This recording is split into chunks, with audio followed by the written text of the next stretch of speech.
헝가리 경제가 초토화됐습니다. 50억 벌금과 환경 규제로 한국 기업을 몰아낸 대가는 상상조차 할 수 없는 파멸이었죠. EU 전체가 충격에 빠진 이 사건은 중국이 설계한 함정이었음이 드러났습니다. 지금부터 위대한 대한민국이 보여준 압도적 저력과 헝가리의 무릎 꿇은 참회의 순간을 공개합니다. 그 전에 한국 대단하다고 생각하신다면 좋아요 반드시 눌러주세요. 그리고 한국 진짜 멋졌다 싶으시면 최고, 글쎄요 싶으시면 글쎄라고 댓글로 남겨주세요. 그날 아침 저는 창밖의 회색 하늘을 바라보며 커피 잔을 손에 쥐고 있었습니다. 손끝이 살짝 떨렸던 이유를 당시엔 알 수 없었더군요. 제 이름은 페테르 코바치이며 헝가리 재무부에서 차관으로 20년 가까이 일해왔습니다. 한때는 국가 경제를 책임지는 핵심 인물이라는 자부심이 있었지만 지금은 후회의 그림자 속에 묻혀 지내네요. 제 삶을 송두리째 바꾼 사건은 한 기업을 얕잡아본 결정에서 시작됐습니다. 책상 위에 쌓인 보고서들을 넘기며 저는 언제나 우리 같은 작은 나라는 더 큰 나라의 기업에 휘둘려선 안 된다는 생각을 되뇌곤 했었죠. 그 생각이 오만이었는지 아니면 정치적 계산이었는지 이제는 분간하기도 어렵습니다. 수많은 서류와 장관 회의 속에서 저는 현실과 민심을 잊은 채 책상 위에서만 나라를 운영한다고 믿었습니다. 하지만 그날 한 기업의 이름이 제 운명을 송두리째 바꿔 놓을 줄은 꿈에도 몰랐더군요. 그리고 지금 저는 그 치명적인 선택을 어떻게 마주하게 되었는지 고백하려 합니다. 회의실 문을 열면 항상 느껴지던 특유의 공기가 있었습니다. 서류 더미에서 풍기는 종이 냄새와 담배 연기가 섞인 묘한 냄새였지요. 긴 테이블을 따라 늘어선 사람들의 표정은 대부분 자신감으로 빛나곤 했더군요. 저 역시 그중 한 명으로 작은 나라가 외국 기업 앞에 고개를 숙이지 않겠다는 강한 의지를 품고 있었습니다. 그때까지만 해도 저는 삼성이라는 이름이 우리를 흔들 수 없다고 믿었을까요? 차관실에서 바라본 헝가리 수도 부다페스트의 고요한 강물은 안정된 국가 경제를 상징하는 듯 보였습니다. 저는 매일같이 그렇게 안도하며 하루를 시작했지만 그 평온함이 한순간에 무너질 거라는 예감은 없었더니요. 커피를 마신 뒤 손목시계를 보며 저는 회의 준비를 마쳤습니다. 이른 아침에 서류 검토와 직원들의 빠른 발걸음은 언제나와 다름없었죠. 그러나 그날은 평범하지 않았더군요. 비서는 숨을 몰아쉬며 제 방으로 뛰어들어왔습니다. 그의 얼굴은 창백했고 손에 쥔 메모지에는 단 한 줄이 적혀 있었더군요. 삼성투자지역 긴급 재검토 회의 10분 후. 그 한 줄이 제 마음을 불길하게 만들었을까요? 급히 외투를 챙겨 들고 복도로 나서니 사람들의 표정이 평소와 달랐습니다. 긴장과 흥분이 뒤섞여 회의실 문 앞에서 웅성거리고 있었죠. 문을 열자 안에는 벌써 고위 관료들이 자리하고 있었습니다. 그 중에서도 벌라즈 차관의 눈빛은 유난히 매서웠더니요. 그는 손을 테이블 위에 얹고 제게 시선을 고정하며 고개를 끄덕였습니다. 저는 잠시 앉아 숨을 고르며 상황을 파악하려 했습니다. 벌라즈의 손에는 두꺼운 서류 뭉치가 들려 있었고 그는 그것을 탁자 위에 내리치며 말을 이어갔습니다. 서류가 바람을 일으키며 흩날릴 때 제 심장은 더욱 빠르게 뛰기 시작했더군요. 세금을 2배로 올리고 공장 가동률을 제한하자는 안건을 통과시키자 그의 목소리에는 흔들림이 없었고 주변에 앉은 사람들도 하나둘 고개를 끄덕였습니다. 저는 마음속으로 계산을 시작했을까요? 세금 인상이 기업에 미칠 영향, 일자리 감소 가능성, 그리고 우리 재정의 단기적 이익까지 말이죠. 하지만 제 손끝은 미세하게 떨렸습니다. 러요 차관이 조심스레 손을 들며 우려를 표했지만 벌라즈는 단칼에 그의 말을 자르며 당신은 헝가리 편이냐 아니면 한국 편이냐 라고 몰아붙였더니요.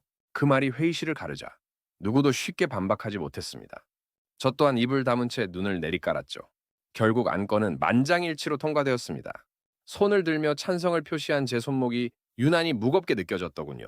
회의실을 나서는 길에 러요 차관이 제 어깨를 붙잡았습니다. 페테르 정말 괜찮을까? 그의 목소리는 낮았지만 떨림이 분명했더니요. 저는 일부러 웃음을 지으며 걱정하지 마. 그들은 20년간 투자했어.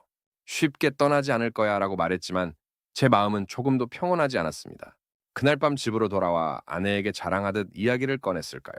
오늘 큰일을 했어. 우리나라가 더 이상 작은 기업들에 휘둘리지 않도록 길을 열었지. 그러나 아내의 눈빛은 불안하게 흔들렸습니다. 삼성은 좋은 회사라고 들었는데 라는 그녀의 목소리가 귀에 맴돌았더군요. 침대에 누워 천장을 바라보며 정말로 괜찮을까라는 생각이 머릿속에서 지워지지 않았습니다. 며칠 후 이상한 일이 벌어졌습니다. 삼성 측에서 연이어 면담을 요청했지만 우리는 그것을 무시했더군요. 벌라즈는 늘 웃으며 누가 갑인지 확실히 보여줘야지 라고 말했지만 저는 점점 불안해졌습니다. 어느 날 밤 발신자 불명의 문자가 도착했을까요? 곧 재밌는 일이 벌어집니다. 준비하세요. 메시지를 읽는 순간 등골이 서늘해졌습니다. 다음날 출근길에 공장 굴뚝에서 피어오르는 연기가 평소보다 옅어 보였더니요. 바람 때문이라고 스스로를 안심시키려 했지만 마음 한켠에서 무언가 잘못되고 있음을 느꼈습니다. 그럼에도 불구하고 회의실에 앉으면 여전히 우리는 승리를 확신했습니다. 벌라즈의 자신만만한 표정과 차가운 논리가 모두를 묶어두었으니까요. 저 또한 그 분위기에 휩쓸려 목소리를 높였고 작은 의심을 마음속에 묻어두었더군요. 삼성의 불법 운영을 폭로하는 기사들이 쏟아지기 시작했습니다. 아침 신문 한 면은 모두 같은 문구를 반복하며 정부의 강경 대응을 칭송했더군요. 저는 언론의 일사불란한 움직임이 이상하다고 생각했지만 벌라즈는 그것을 정치적 성공이라며 웃었습니다. 회의실 안에서는 규제를 더 강화해야 한다는 목소리가 커졌을까요? 환경단체가 조직적으로 시위를 벌이며 시민들을 선동했습니다. 삼성 공장 앞에서 울부짖는 구호 소리가 제 귀에 메아리처럼 남았지만 우리는 귀를 닫았더니요. 공장 가동률 제한과 50억 벌금 부과가 순식간에 결정되었습니다. 비서는 제게 서류를 내밀며 이제 돌이킬 수 없는 조치가 될 수도 있습니다 라고 말했지만 저는 서명할 수밖에 없었습니다. 서명을 마치고 문득 창밖을 보니 공장 굴뚝에서 연기가 거의 사라져 있었더군요. 이상한 싸늘함이 공기를 가득 채웠습니다. 며칠 뒤 삼성 고위 임원이 직접 저를 찾아왔습니다. 그는 차분하지만 단호하게 우리 결정의 위험성을 경고했더군요. 3만 명의 일자리가 사라질 수 있습니다. 그 말이 가슴에 쿵 하고 박혔지만 정치적 압박은 더 강했습니다. 벌라즈는 제 어깨를 두드리며 우리가 밀리면 나라가 무너진다고 속삭였을까요? 언론은 마치 약속이라도 한 듯 특정 시간마다 동일한 기사를 내보냈습니다. 누군가 뒤에서 상황을 조율하는 듯 했지만 아무도 의문을 제기하지 않았더니요. 환경단체 시위가 격화되자 공장 정문은 매일 봉쇄되었습니다. 직원들의 출퇴근은 지옥이 되었지만 정부는 시민의 승리라며 이를 칭송했습니다. 밤이 되면 거리마다 삼성은 떠나라라는 현수막이 걸렸더군요. 저는 창문을 통해 그 글귀를 볼 때마다 가슴이 서늘해졌습니다. 결정적인 날, 삼성 본사에서 온 최 전무가 제 사무실 문을 열고 들어왔습니다. 그의 표정은 차가웠고 손에는 두 장의 문서가 들려 있었더군요. 하나는 폴란드, 다른 하나는 체코에서 보낸 투자 제안서였습니다. 우리는 더 이상 손해를 감수하지 않을 것입니다. 그가 태블릿으로 보여준 내용은 충격적이었을까요? 10년 세금 면제, 부지 무상 제공, 전력망 구축까지 완비된 조건이었죠. 저는 말을 잇지 못한 채 그의 얼굴을 바라봤습니다. 하지만 벌라즈는 옆에서 냉소를 지으며 허세일 뿐이다 라고 속삭였더니요. 회의가 끝난 뒤 창밖을 바라보니 공장 주차장이 반쯤 비어 있었습니다. 직원들의 자동차가 하나둘 사라지고 있었죠. 벌라즈는 여전히 자신감에 차 있었습니다.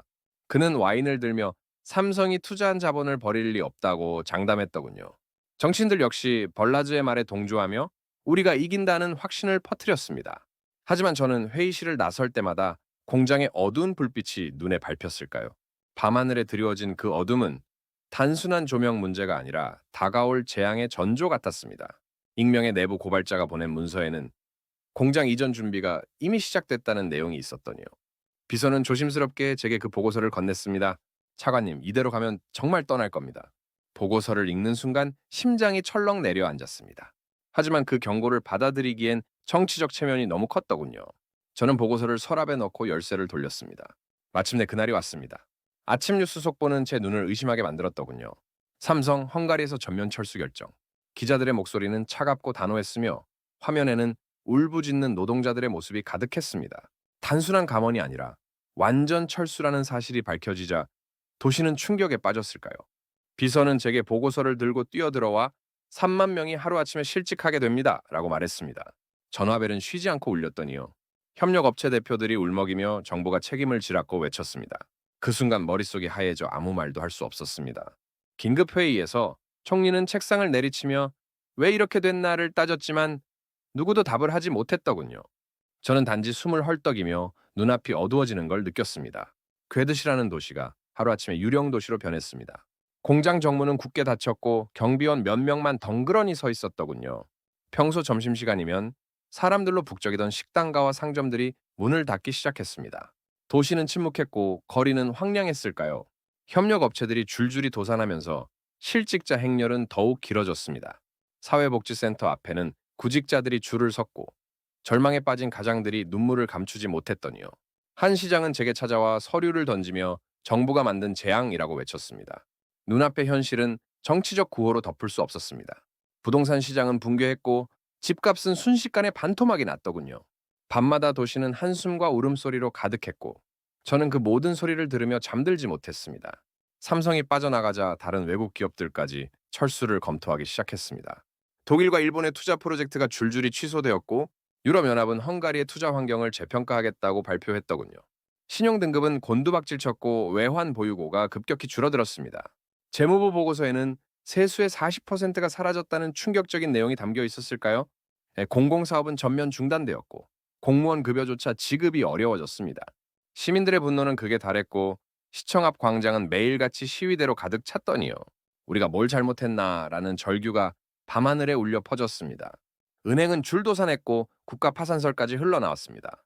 나라 전체가 끝없이 추락하는 듯한 절망감이 도시에 드리워졌더군요. 하지만 이 모든 것은 아직 시작에 불과했습니다. 저녁 뉴스에서는 실직자 수가 매일 기록을 갱신한다고 보도했습니다. 하루아침에 집을 잃은 가족들이 거리로 내몰렸더군요. 절망한 사람들은 분노를 정부로 향했고 총리는 밤마다 비상대책회의를 열었지만 해결책은 없었습니다. 도시는 점점 어두워졌고 사람들의 얼굴에서는 희망이 사라졌을까요? 경찰차 사이렌이 끊이지 않았고 사회 불안은 치안마저 위협했습니다. 저 역시 집으로 돌아가는 길에 화염병이 터지는 장면을 목격했더니요. 정부 청사 앞에서는 삼성을 돌려달라는 울부짖음이 끊이지 않았습니다. 저는 창문 너머로 그 모습을 바라보며 숨이 막혔습니다. 작은 정치적 승리를 위해 모든 것을 잃어버렸다는 사실이 가슴을 짓눌렀더군요. 그때서야 제가 만든 재앙의 무게를 깨닫기 시작했습니다. 철수 후 한 달이 지나자 이상한 조짐들이 드러나기 시작했습니다. 환경단체 후원금 대부분이 홍콩과 싱가포르 계좌에서 들어왔다는 사실이 밝혀졌더군요. 언론 보도도 특정 시간대에 일제히 나오며 동일한 문구를 반복했습니다. 비서는 조심스럽게 누군가 뒤에서 조율한 것 같습니다. 라고 말했을까요? 한밤중 사무실에서 서류를 뒤지던 저는 손끝이 차가워짐을 느꼈습니다. 퍼즐 조각이 서서히 맞춰지는 듯 했지만 증거는 여전히 부족했더니요. 내부 고발자의 정체 역시 베일에 쌓여 있었고 그는 전문가처럼 흔적을 지웠습니다. 시장과 협력업체 대표들은 이미 도시를 떠났고 남은 사람들만 고통에 신음했습니다. 모든 것이 너무 조직적이어서 우연이라 부를 수 없었더군요. 저는 마침내 이 사건이 단순한 정치적 실수가 아니라 거대한 음모의 일부일지도 모른다고 의심하기 시작했습니다. 비밀 조사를 진행하면서 더욱 충격적인 사실들이 드러났습니다. 중국 배터리 기업 CATL이 헝가리 고위 관료들과 은밀히 접촉했다는 보고서가 올라왔더군요. 벌라즈가 공식 일정에 없는 해외 출장을 반복하며 거액을 수수한 정황도 밝혀졌습니다. 저는 손을 떨며 보고서를 읽었을까요? 이 모든 게 계획된 함정이었나? 라는 생각이 머릿속을 떠나지 않았습니다. 총리에게 보고하자 그는 분노에 치를 떨며 벌라즈를 체포하라고 명령했더니요. 체포되는 순간 벌라즈는 너도 공범이야 라고 소리쳤지만 저는 그 말에 반박할 힘조차 없었습니다. 일부에서는 저 역시 책임을 져야 한다는 목소리가 나왔습니다. 저는 그 말을 부정할 수 없었더군요. 오만했던 제 판단이 거대한 음모에 휘말려 나라를 무너뜨린 원인이 되었으니까요. 모든 것이 끝났다고 생각하던 순간 한국 대사관에서 비공식 면담을 제안해 왔습니다. 저는 망설임 없이 그 제안을 수락했더군요.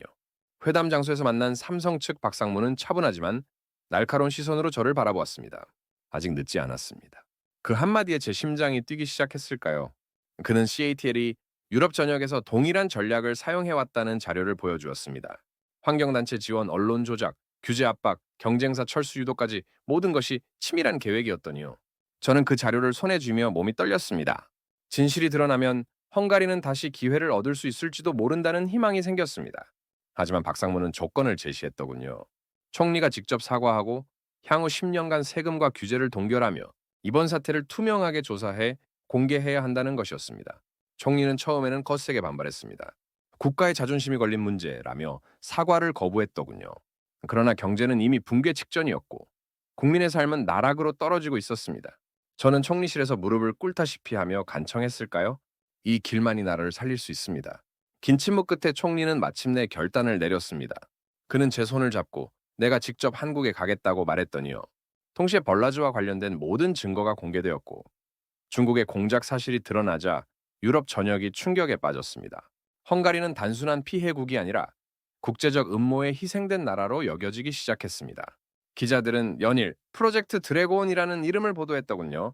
저는 그 보도를 보며 다시 한번 나라가 일어설 수 있다는 희망을 품었습니다. 총리와 함께 서울행 비행기에 몸을 실었을 때 제 마음은 복잡했습니다. 작은 나라의 차관이 무너진 자존심을 안고 사과하러 간다는 현실이 쓰라렸더군요. 하지만 그것이 옳은 길임을 알고 있었습니다. 한국 청사에서 열린 회담에서 총리는 공개적으로 사과했을까요? 우리의 오만이 소중한 파트너를 잃을 뻔했습니다. 그 말이 통역을 거쳐 전해지자 회담장은 침묵에 잠겼습니다. 삼성 부회장은 중국의 개입 여부를 물었고 저는 준비한 자료를 제시했더니요. 세이틸이 조직적으로 개입했으며 환경단체와 언론을 통해 혼란을 조장했다는 명확한 증거였습니다. 한국 측은 이를 확인하며 고개를 끄덕였습니다. 회담 후 비공식 대화에서 박상무는 다시는 이런 일이 없어야 합니다라며 경고했더군요. 회의가 끝난 후 한국 언론은 헝가리의 사과와 중국의 공작 사실을 대서특필했습니다. 유럽 각국도 비슷한 피해를 입었다며 헝가리와 연대하겠다는 입장을 발표했더군요. 삼성 부회장은 신중하게 헝가리 복귀를 검토하겠다고 밝혔습니다. 단 세금 동결 특별법 제정과 기술협력센터 설립 등 까다로운 조건이 붙었을까요? 총리는 조건을 받아들이며 신뢰를 다시 쌓겠다고 약속했습니다. 돌아오는 비행기 안에서 우리는 긴 한숨을 내쉬었더니요. 이제 시작일 뿐이다. 총리의 말에 고개를 끄덕였습니다. 공항에 도착하자 야당과 언론이 굴욕 외교라며 공격했지만 일부 시민들은 일자리가 돌아온다며 환영했습니다. 프로젝트 드래곤 문서가 공개되자 유럽 전체가 경악했더군요. 헝가리는 아이러니하게도 음모를 밝힌 선구자가 되었습니다. 몇 달 뒤 삼성은 부분적으로 헝가리에 돌아왔습니다. 공장 재가동 선언이 나오자 괴드시에는 오랜만에 웃음소리가 퍼졌더군요. 해고됐던 노동자 5천 명이 다시 고용되었고 내년까지 1만 명으로 늘릴 계획이 발표되었습니다. 기술협력센터에서는 헝가리 청년들이 한국 엔지니어에게 배터리 기술을 배우기 시작했을까요? 교육생들은 이제는 조립만 하는 게 아니라 기술을 배운다며 기뻐했습니다. 김 박사라는 한국인은 기술은 숨기는 것이 아니라 공유할 때 더 발전한다고 말했더니요. 그 말이 제 가슴에 깊이 박혔습니다. 가게들은 다시 문을 열었지만 상처가 완전히 아물지는 않았습니다. 도시는 서서히 생기를 되찾았지만 경제 회복에는 여전히 시간이 필요했더군요. 저는 이 모습을 보며 새로운 희망과 동시에 씁쓸함을 느꼈습니다. 1년이 지나자 괴드시는 다시 활기를 띠었지만 이전의 100% 회복은 불가능했습니다. 협력업체의 절반은 돌아오지 못했고 떠난 인재들도 많았더군요. 보고서는 완전한 경제 회복까지 최소 10년이 걸릴 것이라고 분석했습니다. 그러나 시민들은 이제 더 이상 외국 기업을 단순한 조립 공장으로 보지 않았을까요? 기술 협력과 교육을 통해 스스로 성장할 수 있다는 희망이 생겼습니다. 정부도 단기 이익보다 장기적인 파트너십을 중시하게 되었더니요. CATL은 결국 유럽 진출을 포기했고 중국의 전략은 실패로 돌아갔습니다. 벌라즈는 감옥에서 후회하며 더 큰 미래를 본다며 어리석었다고 털어놨습니다. 저는 그를 면회하며 진짜 파트너가 누구인지 늦게나마 알게 됐다고 말했더군요. 그날 감옥을 나서며 하늘을 올려다봤습니다. 시간이 흘러 저는 공직에서 물러나 조용한 삶을 살고 있습니다. 하지만 후배들에게 늘 한 가지를 강조합니다. 오만은 재앙의 시작이고 겸손은 지혜의 시작이다. 이 사건을 통해 저는 국가 간의 경쟁과 협력에서 진짜 중요한 것이 무엇인지 깨달았더군요. 강대국의 그림자 속에서 작은 나라가 살아남으려면 눈앞의 유혹에 속아서는 안 됩니다. 진짜 친구와 적을 구별하는 지혜가 필요하다는 걸 배웠습니다. 저는 가끔 괴드시에 있는 삼성 공장을 방문할까요? 다시 불이 켜진 공장을 바라볼 때마다 그날의 절망이 떠오릅니다. 하지만 동시에 다시 일어선 도시의 생명력도 느낄 수 있더군요. 한국과의 진정한 파트너십이 만들어낸 기적이었죠. 오늘도 청년 엔지니어들이 활짝 웃으며 기술을 배우는 모습을 보며 마음이 뭉클해집니다. 괴드시의 저녁 하늘에 붉은 노을이 깔릴 때면 지난날의 기억이 선명히 떠오릅니다. 삼성 공장이 완전히 돌아오진 않았지만 그 절반의 성공만으로도 기적이라 생각합니다. 무엇보다 우리 사회가 겸손과 협력의 가치를 배웠다는 사실이 가장 큰 성과겠지요. 도시의 거리는 다시 사람들로 붐비며 아이들의 웃음소리가 들립니다. 기술협력센터에서는 새로운 발명이 탄생하고 있더군요. 저는 그곳에서 미래 세대에게 작은 나라는 없다, 작은 생각만 있을 뿐이다 라는 말을 전합니다. 과거의 실수를 숨기지 않고 이야기하며 다시는 같은 길을 걷지 않겠다고 다짐할까요? 이제 헝가리는 단순한 조립 기지가 아니라 기술과 신뢰로 이어진 파트너가 되었습니다. 이 모든 변화가 있기까지 우리는 너무나 많은 것을 잃었지만 끝내 희망을 되찾았더군요. 그것이 제 생의 마지막 사명이라고 믿습니다.